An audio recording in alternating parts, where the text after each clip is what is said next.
What about this?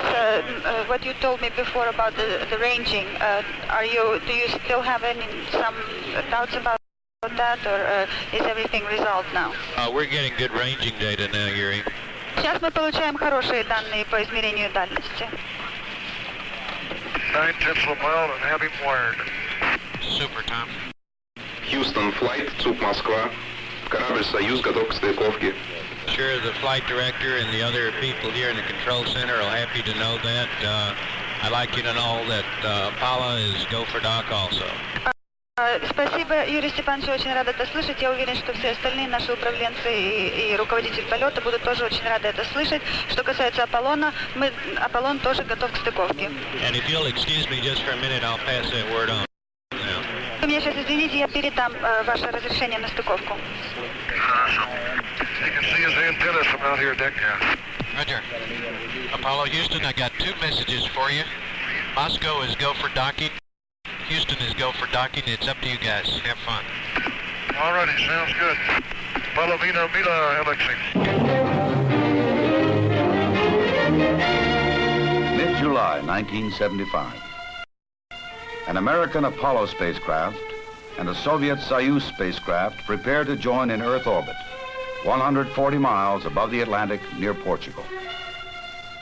During their two-day joint flight, astronauts and cosmonauts transferred between spacecraft. They conducted space experiments, and they tested a compatible rendezvous and docking system, evaluating its potential as the universal standard on future spacecraft for docking and rescue. The mission climaxed more than 3 years of planning and preparation, a time during which differences in language, in technology, in political creed were set aside in favor of the common goal. This was the mission that opened the door to international man.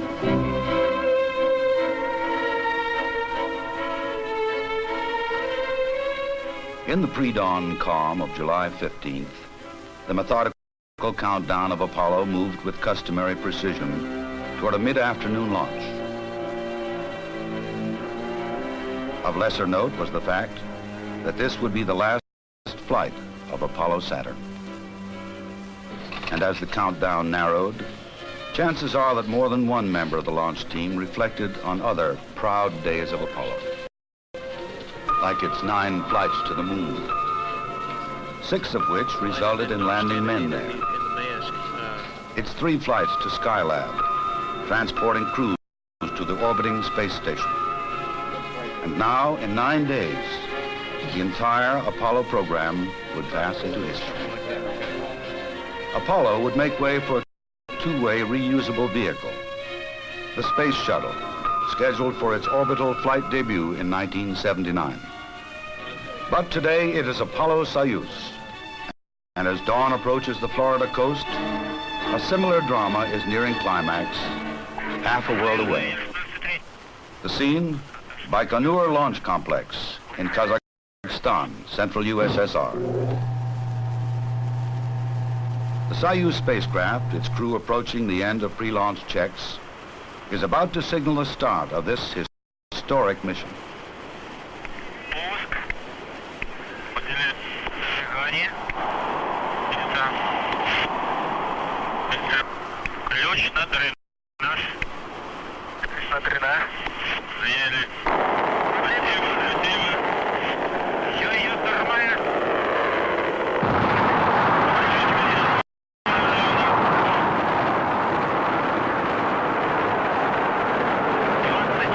At Mission Control Moscow, flight controllers monitor Soyuz as it gathers momentum en route to orbital altitude. Less than 9 minutes after launch, Soyuz, powered by triple booster stages, is inserted into its assigned orbit. This is Apollo Saturn Launch Control. The countdown has proceeded smoothly this morning, and the flight crew here at the Kennedy Space Center were alerted about 10:30. They're right now in the suit room at the Manned Spacecraft Operations Building, donning their spacesuits, and they're scheduled to leave the suit room about 12:37 for the trip out to Pad B. The weatherman continues to be cooperative. A near-perfect day for the launch. Made to order for the thousands lining the roadsides and beaches to witness this Apollo-Saturn finale.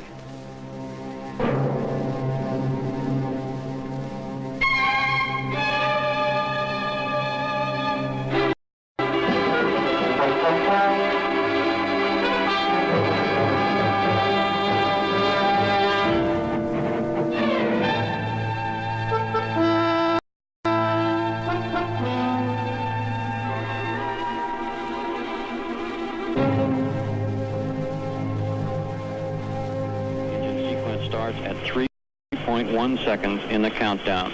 We'll hold down till thrust builds up. 11. Engine 10, ready light on. 9, 10, 9, 8, 7, 6, 5, 4, 3, 2. Engine sequence start. 1, 0. Launch commit. We have a liftoff. All engines building up thrust. Moving out. Clear the tower.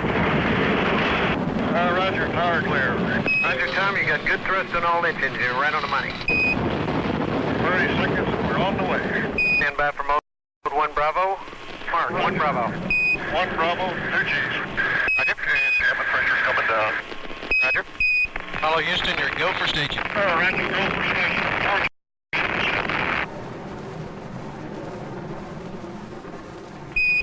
Okay, and that light is out on the 4B. We got acceleration. Roger.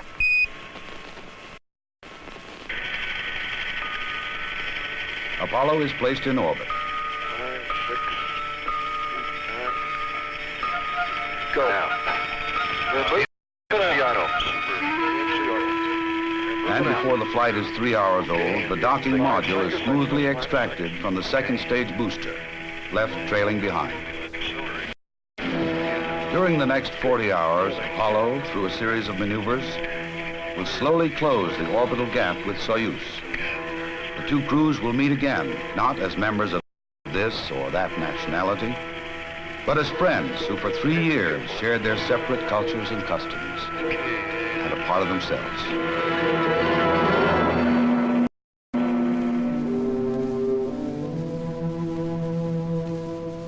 In preparing for their mission, Soviet and American crews spent a good deal of time together. In formal mission training, in learning about the other man's culture, in getting to know the man himself.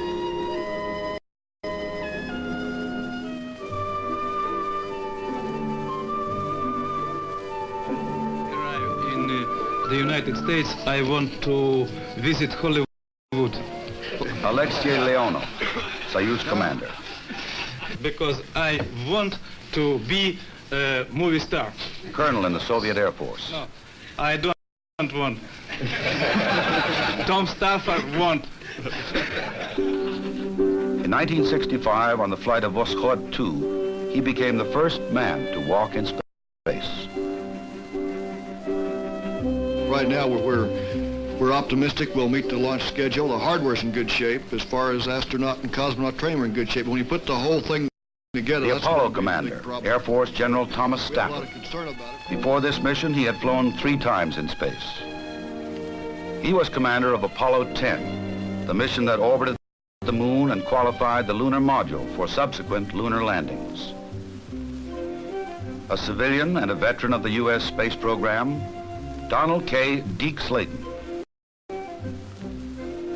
One of the original 7 astronauts, he was scheduled to pilot the 4th manned Mercury flight.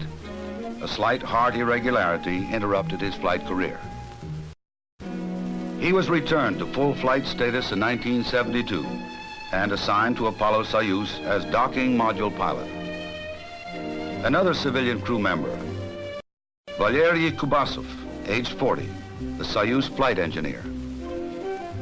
On Soyuz 6, he successfully performed the first welding experiments in the zero gravity of space.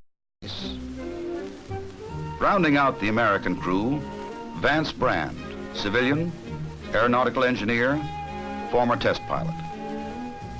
He's been a backup crewman on previous flights, but this was his first trip into space. He is the command module pilot. As this was a time of mission preparation, it also brought together engineering and technical specialists from both sides. Heading up the teams were Dr. Glyn Lunny, the American project director, and his Soviet counterpart, Professor Konstantin Bushuyev. Under the direction of these two, an atmosphere of cordiality and mutual respect developed that pervaded the many months of meetings and negotiations. Joint groups were assigned to 5 general areas: communications and tracking, life support and crew transfer, mission planning, control and guidance, and mechanical design. This latter category included the building of the first universal docking system. The system's development, its ultimate testing in space, constituted the specific goal of the Soviet-American space agreement signed in Moscow in 1972 by the chief executives of both nations. Although each nation designed and built its own half of the docking system, the interface, that is the physical mating of the two, was a single design. Considering the language barrier, the differing technologies, 2 diverse political systems, the development program moved with relative ease. There were differences, to be sure, but none that was above negotiation and compromise. Perhaps Professor Bushuyev put those differences in the proper light. He said, "In our joint work, there has been only one contradiction. Dr. Lunny drinks black coffee, and I drink mine with cream."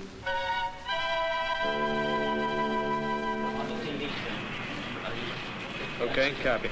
This is Apollo Control. Apparently the TPI maneuver was indeed successful. Tom Stafford reported from Apollo that he was station keeping with Soyuz. Both control centers, Moscow and Houston, have given a go for docking. Soyuz, Apollo, dock switches. I need you 5 by 5. Apollo, Houston. Can you see the Soyuz? He's hidden behind the docking module. Here he comes, just above the docking module. Looks real pretty.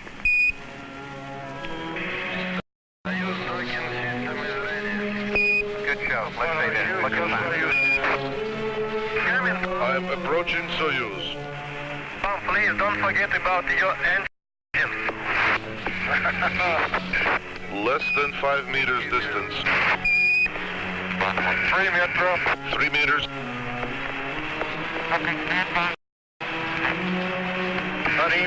1 meter.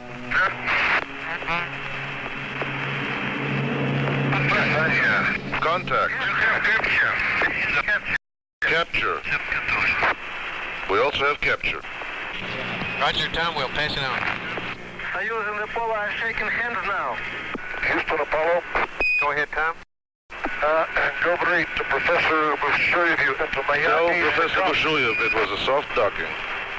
Around the world, millions watch and listen as the 2 spacecraft become one. Now they wait for the next dramatic event, the meeting of Soviet and American crews. All right, on a show. Hawk provide you loop 3. Okay, the camera. Ha-ha! Just it. Got it? Okay, it'll stay open. Go ahead. Go ahead, Tom. Lexi. Just a moment. Okay, turn on the camera. Hit the remote. Okay. Here. Camera. Glad to see you. Here. Очень рад. Это роща день. Советский Союз. Соединенных Штатов.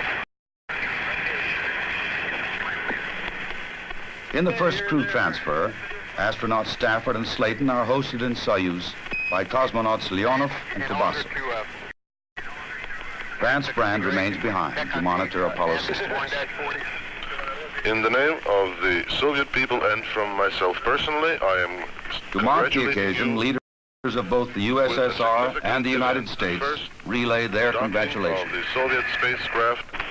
New possibilities are opening up for fruitful development of scientific cooperation between countries and the peoples in the interests of peace and progress of all humanity.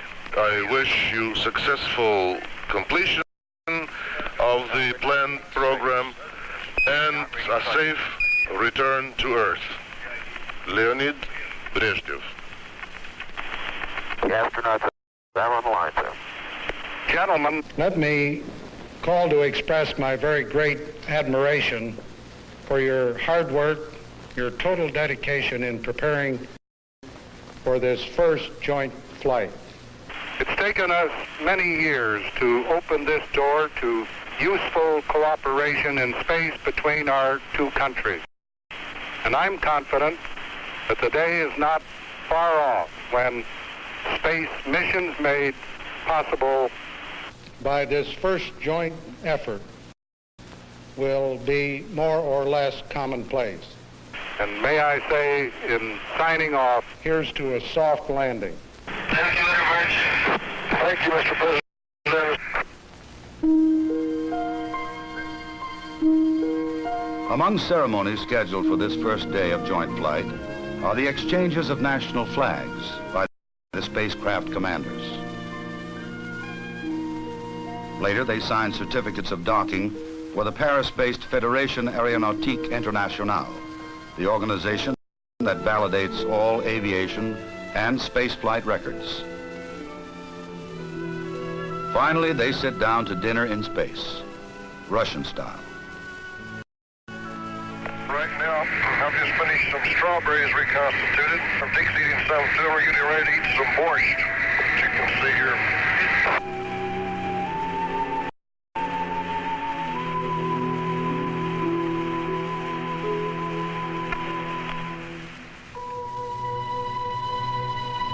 Following breakfast in their separate spacecraft, the crews begin the second day's slate of activities, which includes working on the joint experiments. An electric furnace is aboard for high-temperature testing of metal alloys and crystal material samples. One of these samples is a joint experiment. Investigators believe that uniform mixtures of metals and perfect lattice structures can be consistently achieved in materials in the non-gravity of space. In the day's first transfer, Vance Brand visits Valery Kubasov in Soyuz, and Colonel Leonov is hosted by astronauts Stafford and Slayton in Apollo. Hello, American people. This U.S Soviet American TV. Activities begin with a tour of both spacecraft. Kubasov shows Soyuz to the American audience. Tom Stafford explains Apollo to Soviet viewers. It's been a most rewarding 2 days here in space working with the Apollo-Soyuz project. Soon after the third transfer, the spacemen field questions from the Soviet and American press. The Soviet Union and the rest of the world has seen is the results of the determination, the cooperation and the efforts by the governments of the two countries, by the managers, engineers, and all the workers involved. It's been a very rewarding experience. Roger, it's Moscow's turn to ask the questions that have been proposed by the press there. Thank you, Bo. Alexei Leonov. Насколько считаете вы комфортабельным корабль «Аполлон»? И как вам нравится американская пища? The Apollo spacecraft to be, and how do you like the American food? Я сегодня 6 часов пробыл на космическом корабле Apollo, это в космосе. Но as old philosophers say, the best part of a good dinner is not what you eat, but with whom you eat. Today... North of New England, as the workday ends, Tom Stafford presents Alexei Leonov's spruce tree seeds to be planted in Russian soil, a gift from the American people to the people of the Soviet Union to provide a living memorial to the flight. The spacecraft commanders also join the two halves of an Apollo-Soyuz medal. One half launched with Soyuz and the other half with Apollo to symbolize the link-up in orbit. When time comes to retire to their own craft, it's das vidanya and goodbye. The joint experiments would resume the following day, but only by voice. The next face-to-face meeting would be in Moscow in September. This is Apollo Control. At acquisition here, we should have confirmation of undocking and a real-time television picture of Soyuz from Apollo as it backs away in preparation for the solar eclipse experiment. Solar eclipse occurs briefly and infrequently on Earth, giving scientists too short a time for adequate study. But with two-manned spacecraft and proper maneuvering, a solar eclipse can be simulated. Thus, with Apollo blotting out the solar disk, the Soyuz crew train their cameras on the solar corona, recording pictures for later study.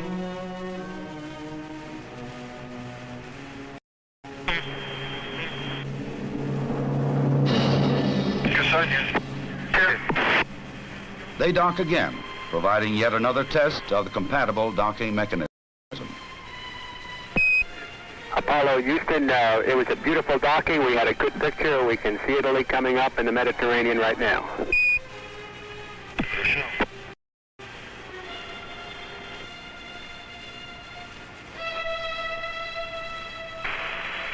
Apollo, Houston through Atson, we're hearing your calls. Roger, we've docked. Everything was on time, though. After some 3 hours, the two spacecraft separate for the last time, and Apollo maneuvers into position for the final joint experiment.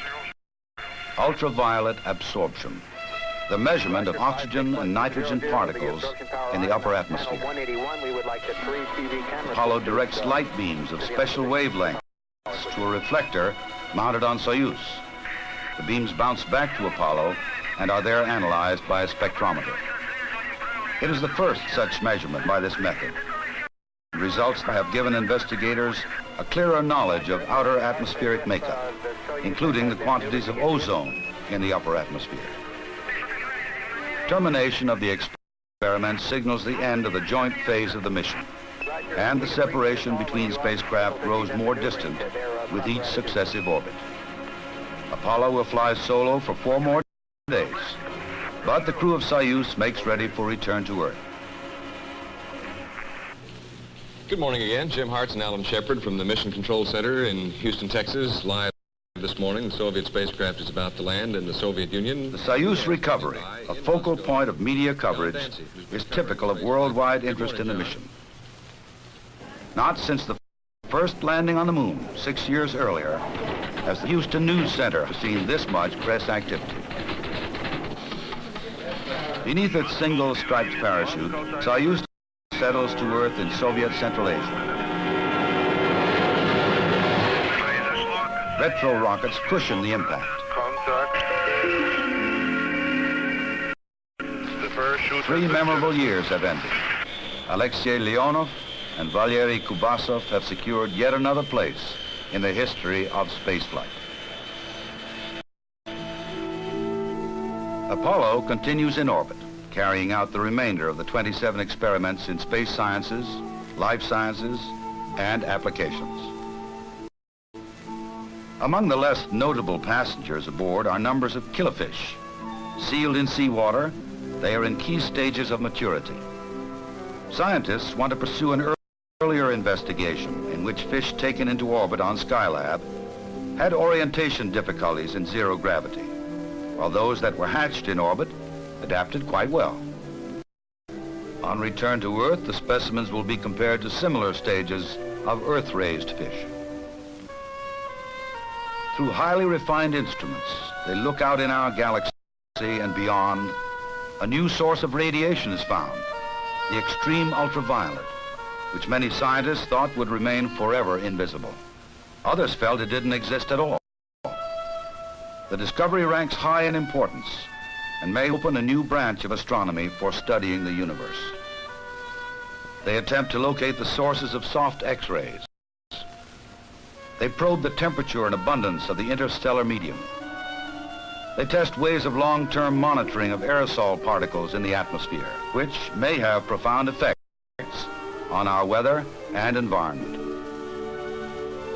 They look back on Earth from those features that will yield the greatest results. Geological features, the oceans, the deserts, pollution patterns, weather formations, all the phenomena that comes under the general heading of Earth resources.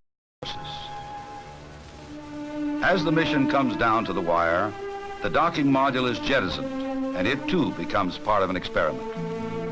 With the two instrumented spacecraft close together in the same orbit, it is possible to measure their relative movements caused by variations in Earth's gravity. The technique provides a means of accurately mapping the Earth's mass structure on a global basis. Final. Go. Guido. Go. Retro. Go flight. GNC. Go flight. Apollo Eco. Control, 99 hours, 29 minutes, Go. phase elapsed time. O&P. Flight Director Frank Littleton, Go. pulsing his flight controllers. ECOM reports everything looks fine. Go for the burn. Okay, Crip, everything's up. Great shape up here. The only thing we're concerned about is that you've got all your splashdown parties coordinated, over. Well, I've been working on that. Okay, sounds good.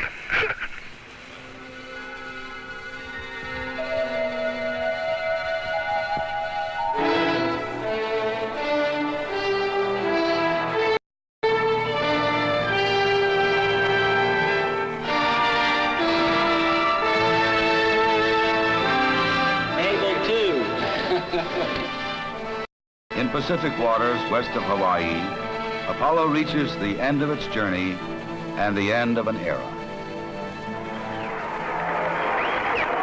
Waving to the crowd. Assemble here on the hangar deck of the USS New Orleans. Doc Stoughton giving them a few more words of briefing about the ceremony, which will take place in just a few moments. Now they're up down a red carpet course. Thank you. I know it's customary to say that it's great to be back. We're happy to be here. We didn't know it at the time, but during re-entry, gas from the attitude thrusters had entered the command module, creating a hazard. Quick action by the crew in recognizing and correcting the problem avoided a potentially tragic incident. They were later hospitalized in Hawaii for observation and treatment. The symptom cleared in a few days, and the crew was released. The spirit and the letter of the 1972 joint agreement had been dramatically fulfilled. Hopefully it represents a prelude to the future, to a time when all mankind will share the work and the dividends of space. Now, in 9 days, the entire Apollo program would pass into history. Apollo would make way for a two-way reusable vehicle, the Space Shuttle, scheduled for its orbital flight debut in 1979. But today it is Apollo-Soyuz, and as dawn approaches the Florida coast, a similar drama is nearing climax, half a world away. The scene, Baikonur Launch Complex in Kazakhstan, central USSR. The Soyuz spacecraft, its crew approaching the end of pre-launch checks, is about to signal the start of this historic mission.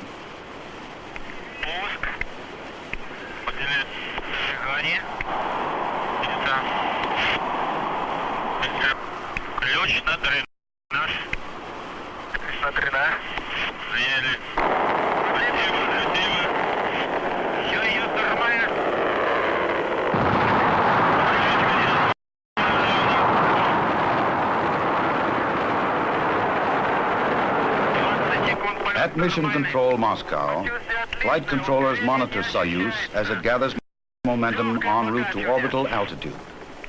Less than 9 minutes after launch, Soyuz, powered by triple booster stages, is inserted into its assigned orbit. This is Apollo Saturn Launch Control. The countdown has proceeded smoothly this morning, and the flight crew here at the Kennedy Space Center were alerted about 10:30. They're right now in the suit room at the Manned Spacecraft Operations Building, donning their spacesuits, and they're scheduled to leave the suit room about 12:30 7 for the trip out to Pad B. The weatherman continues to be cooperative.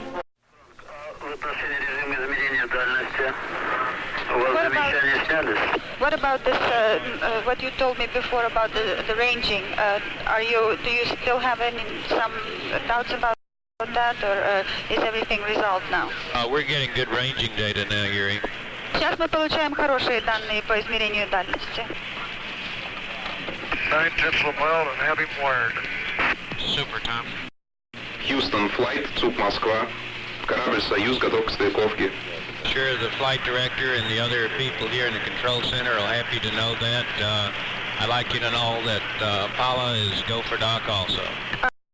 Спасибо, Юрий Степанович, очень рада это слышать. Я уверен, что все остальные наши управленцы и руководитель полета будут тоже очень рады это слышать. Что касается Аполлона, Аполлон тоже готов к стыковке. And if you'll excuse me just for a minute, I'll pass that word on. Вы меня сейчас извините, я передам ваше разрешение на стыковку. You can see his antennas from out here deck now. Roger. Apollo, Houston, I got 2 messages for you. Moscow is go for docking. Houston is go for docking. It's up to you guys. Have fun. All righty, sounds good. Apollo Mila Alexei. Mid-July 1975. An American Apollo spacecraft and a Soviet Soyuz spacecraft prepare to join in Earth orbit, 140 miles above the Atlantic near Portugal. During their 2-day joint flight, astronauts and cosmonauts transferred between spacecraft. They conducted space experiments, and they tested a compatible rendezvous and docking system, evaluating its potential as the universal standard on future spacecraft for docking and rescue. The mission climaxed more than 3 years of planning and preparation, a time during which differences in language, in technology, in political creed were set aside in favor of the common goal. This was the mission that opened the door to international man.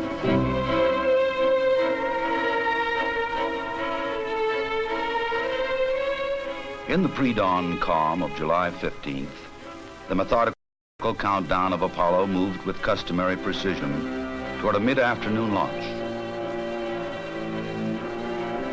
Of lesser note was the fact that this would be the last flight of Apollo Saturn. And as the countdown narrowed, chances are that more than one member of the launch team reflected on other proud days of Apollo, like its 9 flights to the moon, 6 of which resulted in landing men there. Its 3 flights to Skylab, transporting crews to the orbiting space station.